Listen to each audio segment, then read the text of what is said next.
Now, if you notice immediately, I think, the extremely radical political implications of Rothbard's conclusion, which would be, if there is such a thing as if we have 100% self-ownership,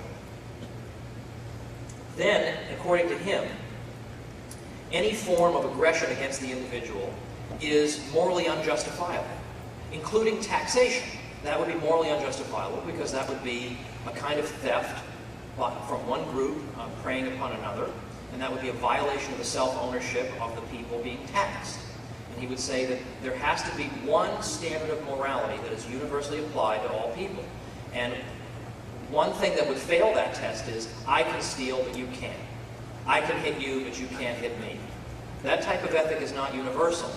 And so therefore, if a government is going to try to exercise a non-universal ethic and say, well, we can take, but you can't, or we can expropriate you in order to protect you from expropriators, this is not a universal ethic, and it violates the tenets of self-ownership. So that's why Rothbard rejects the state altogether. He moves beyond the minimal state of Locke and Nozick to say that even the minimal state violates rights, and therefore can't be justified.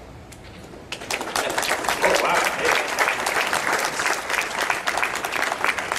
I'm just telling you this stuff, okay? I'm not taking sides here.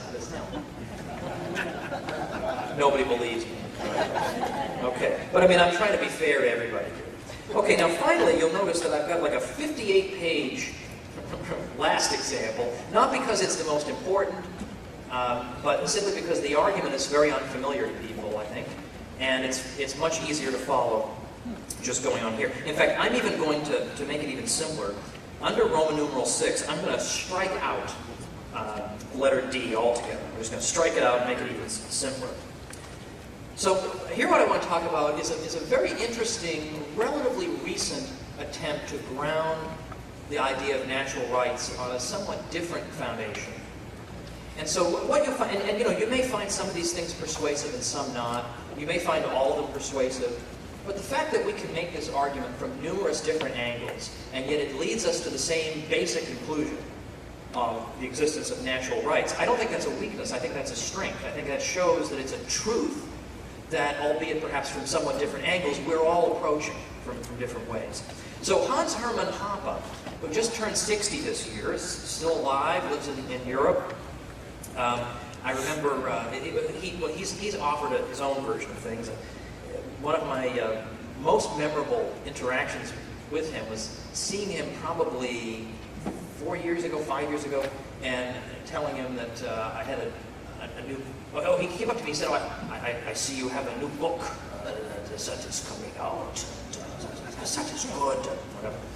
So that's my best German accent I can do. So I said, yeah, but even better, you know, we've got great news. We have another baby coming. This was our third. And he said, oh, congratulations. I said, yeah. I said, I don't, you know, he said, I said to him, it seems like we're doing like one baby per book at that point. Like it was like every time a book came out, there was a baby, like all the time. And he said, well, I don't know if you can keep up that pace. And I walked away not knowing, does he mean books or babies?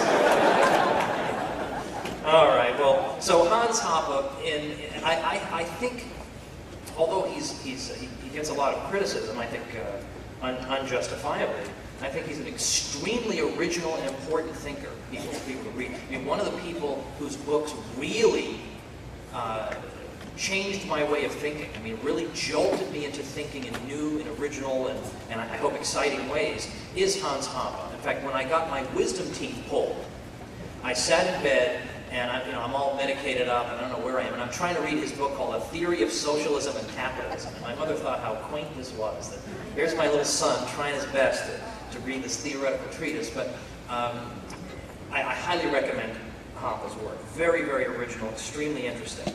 Well, one thing Hoppe tries to do, and this is probably one of the most controversial things he's done, I think he's done a lot of great stuff in economics, he's done great stuff in philosophy.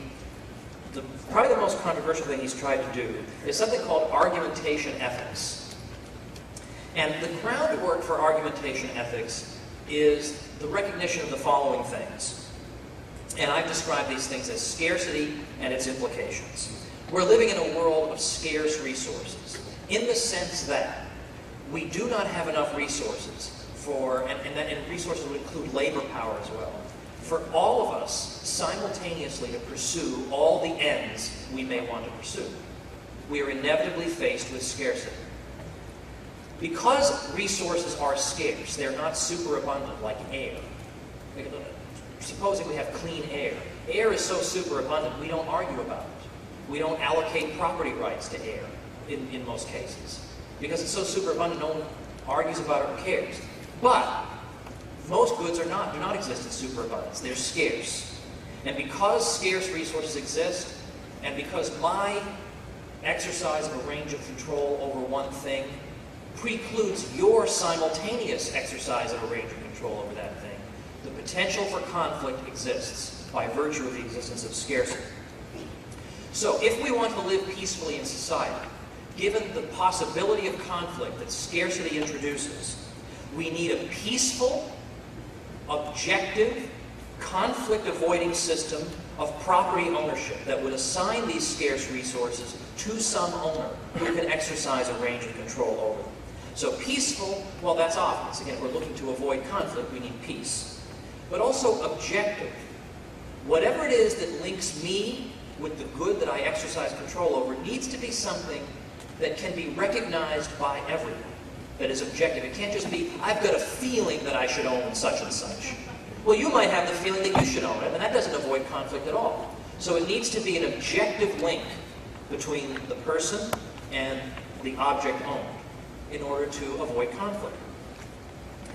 So, the system that we're looking for that will reduce conflicts is a system that is going to specify which individuals may exercise enforceable control over which things. Because if you have a right, it doesn't mean anything if you're not allowed to enforce it. I mean, you can talk all day long about your property rights while the government is bulldozing your house. So the ability to enforce the right is important. So this is what rights theory and interpersonal ethics are seeking to address. Now, I think it's also important as a preliminary step to observe that everybody, even thieves, even communists, even fascists, everybody presupposes a theory of rights and ownership. Everybody does.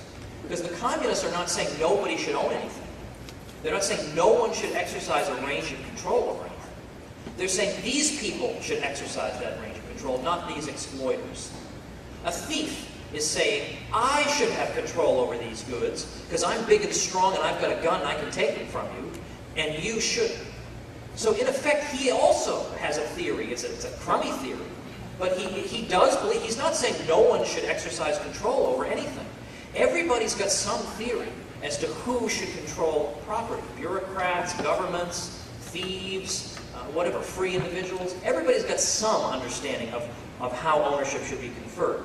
But what's controversial about Hans Hoppe's argumentation ethics is he's arguing that only the libertarian theory of property can actually be rationally justified. You can have a million theories. This is the only one that can be rationally justified in an argument. Now, how does he come to this very sort of shocking conclusion? And by the way, by libertarian theory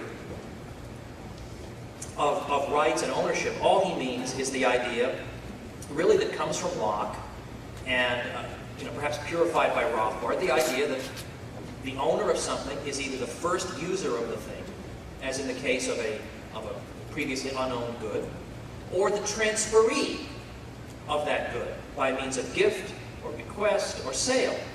That's the libertarian theory of rights and property ownership. And he's arguing this is the only one that can be argued, that can be argumentatively justified.